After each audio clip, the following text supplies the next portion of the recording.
Let's talk about how Donald Trump actually sees the world and why some countries can push back against him, while others very much cannot. Trump gave what might be the most revealing quote of his presidency in an interview with the New York Times. He said, "My own morality, my own mind. It's the only thing that can stop me." That sounds dramatic, almost authoritarian. And in many ways, that is how Trump would like the global order to work. It also helps explain his newly embraced foreign policy idea, sometimes called the Donroe Doctrine. But here's the reality. Trump isn't actually the most powerful leader in the world. Not even close. And the reason comes down to constraints. Yes, the United States is the most powerful country on earth. But Trump personally operates under limits that many other leaders simply don't face. He has an independent judiciary, a federal system where states have real power, a professional military that doesn't answer personally to him, elections, and a hard stop. 3 years left in his term. Compare that to leaders like Xi Jinping, Vladimir Putin, Mohammed bin Salman, or Mohammed bin Zayed, where power is centralized, dissent is limited, and executive authority is far more absolute. Even leaders in democracies like India's Narendra Modi or Mexico's Claudia Sheinbaum wield more consolidated control than a U.S. president. So while Trump wants to act unilaterally, in practice his power depends on leverage. When Trump looks at another country, he's subconsciously asking 3 questions. First, how essential is the United States to them? Second, what can they offer Trump? And third, can they hit back? Add those up, and you get Trump's real mental map of the world. This leads us to what I call the taco versus FAFO spectrum. On one end is FAFO, F*** around and find out. If you're here, you have very little leverage. You don't provoke Trump. You try to please him. And if conflict happens, you back down fast. On the other end is taco. Trump always chickens out. If you're here, you can wait him out. Push back. Even retaliate, because Trump knows escalation hurts him too. Every country wants to be taco, but not many are. Let's walk through some key examples. Trump initially thought China was FAFO. He believed tariffs would force Xi Jinping to fold. Instead, Xi didn't even pick up the phone. China hit back, reciprocal tariffs, restrictions on critical minerals, strategic patience, and within months, the balance flipped. Trump backed away from his maximalist position and even started talking about a U.S. China G2. The Chinese smiled and ignored it.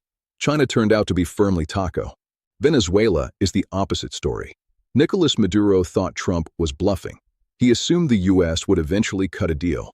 Instead, he's now sitting in a jail cell in Brooklyn. Venezuela's allies did nothing. The world expressed concern. And Trump openly talked about taking the oil and running the country. That's FAFO in its purest form. Iran is now very close to Venezuela on the FAFO scale.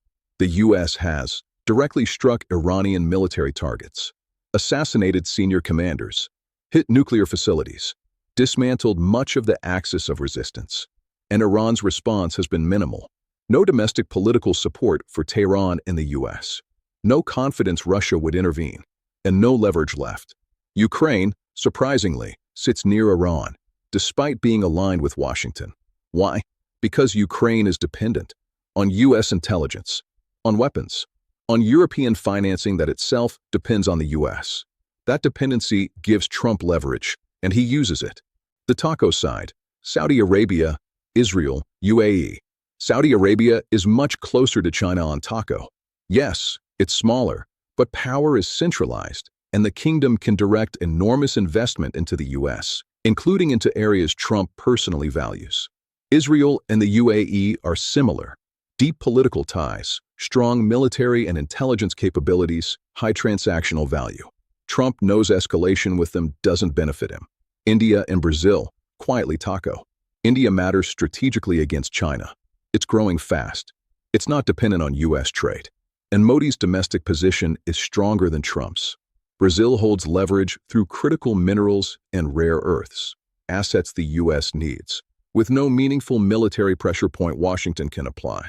Mexico, Canada, and Europe, mixed, but mostly FAFO. Mexico is more FAFO than Canada. Mexico depends on the U.S. for trade, border stability, immigration, security. Canada has more room to hedge through Europe. And Europe?